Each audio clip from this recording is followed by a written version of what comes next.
white only has one pawn, but white is winning against all these pieces that you see here. But you will notice the only pieces that can make a move is this knight that can go here, or this queen that can go like this, back and forth. Any other piece cannot move. These pawns, before you ask me in the comment section, are not going this way. They are going in this direction. So there is no pawn that can move.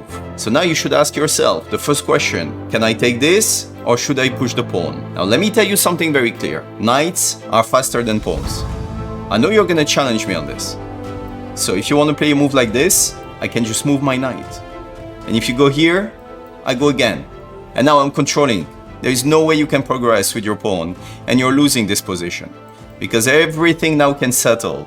He's gonna push this, the bishop goes out, and all this maze that you see here on the left, all these pieces are gonna start moving and checkmating your poor king here. So,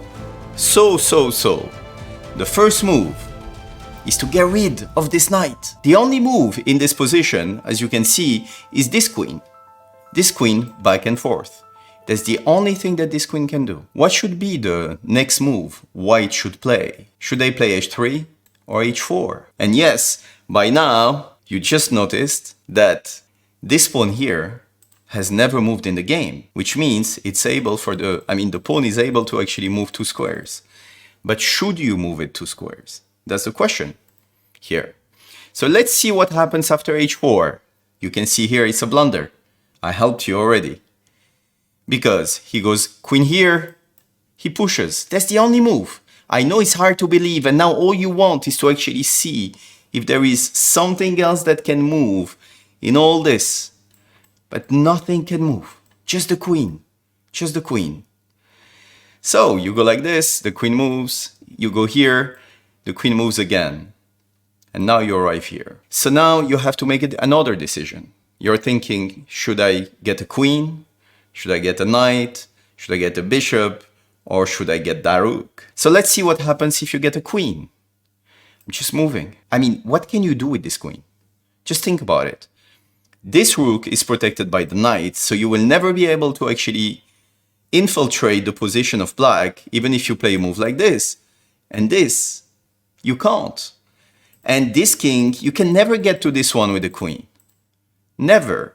He's really well protected. It's like a sort of fortress that he has around him. What else? A bishop? Definitely not. Because, well, you're not going to checkmate here with a bishop. The only piece that really can do something in such positions, when it's closed positions, is a knight. And you're going to learn something about the knight today. What could you do about this knight? Because even if you get here with the knight, it's not a check. If you get to this square with the knight, now this one can take. Maybe I want to go to this square, but this one is going to take if I get here.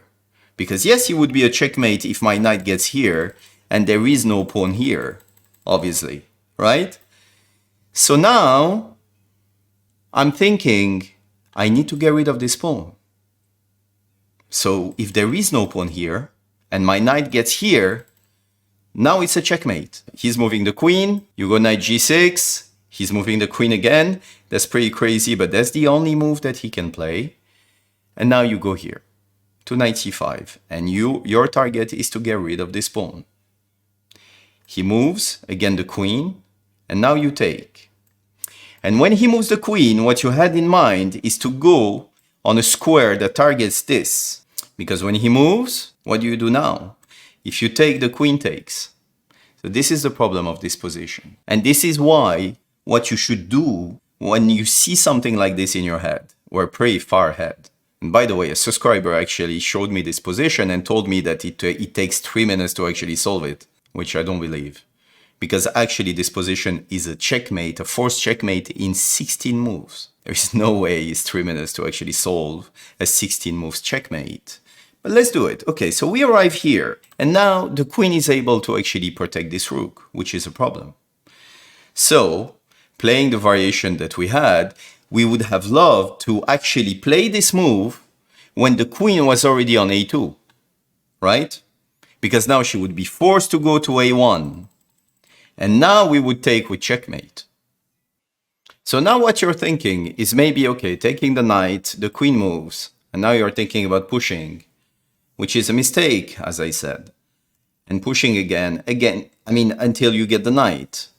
And now you're thinking, I'm gonna go and take the pawns, but I'm not gonna take this one, because we just saw that it doesn't work. We have a problem with tempo. So instead, I'm gonna go and take this pawn instead. The queen moves, you take, but the issue is, again, you have a problem with tempo, because now the queen is coming, and you cannot take actually this rook anymore. So what do? You can see that you would love to have a knight here when this queen is actually on this square. So you have to lose a tempo. But let me tell you something about knights. The square that they are on, let's say it's a dark square.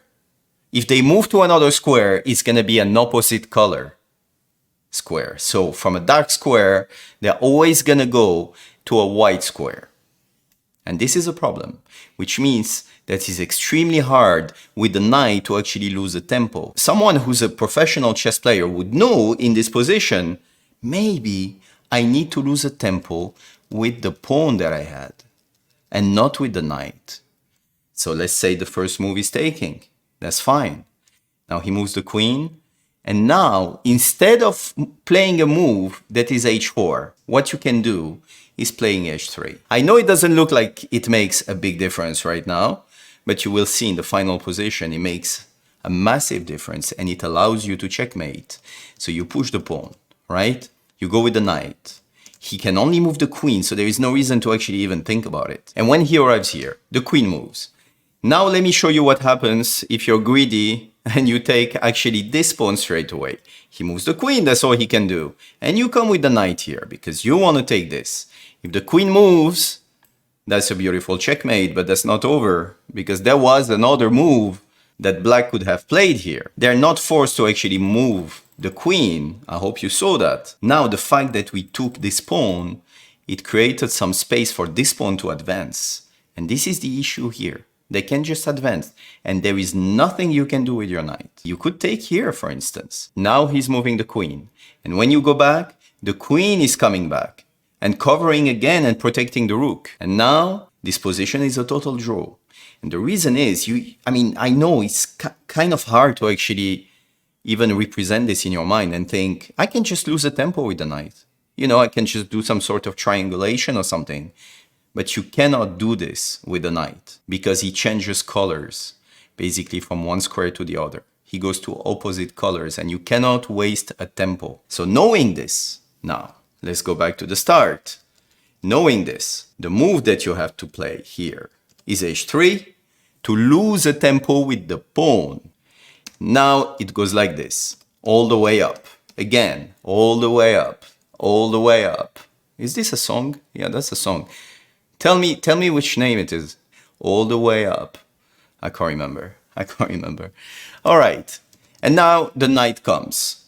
And look what happens. You saw that if you take actually this pawn, the problem that you face is that when you go here, the queen is coming to protect and then this pawn can advance. So that's an issue.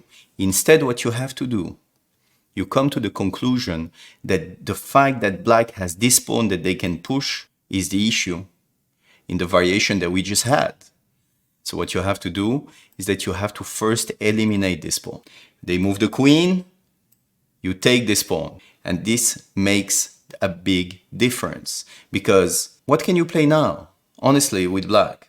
Just look at it. The bishop cannot move, the rook cannot move, the knight cannot move. This one. The pawns are totally stuck. Now, the only move that black can do is removing this queen that really doesn't want to move. But this is what we call a Zugzwang, right? It's a German word. It's like, a lot of people are asking me, what is a Zugzwang? A Zugzwang is like, and please don't tell me anything about my pronunciation. Please, German people. I'm trying my best, okay? A Zugzwang is like, I put you in a position where you only have bad moves to play. I put you in a position where anything you have at your disposal is actually a bad move. And I force you in this position. Here, by playing this move and taking this pawn with the knight, I put black in Zugzwang.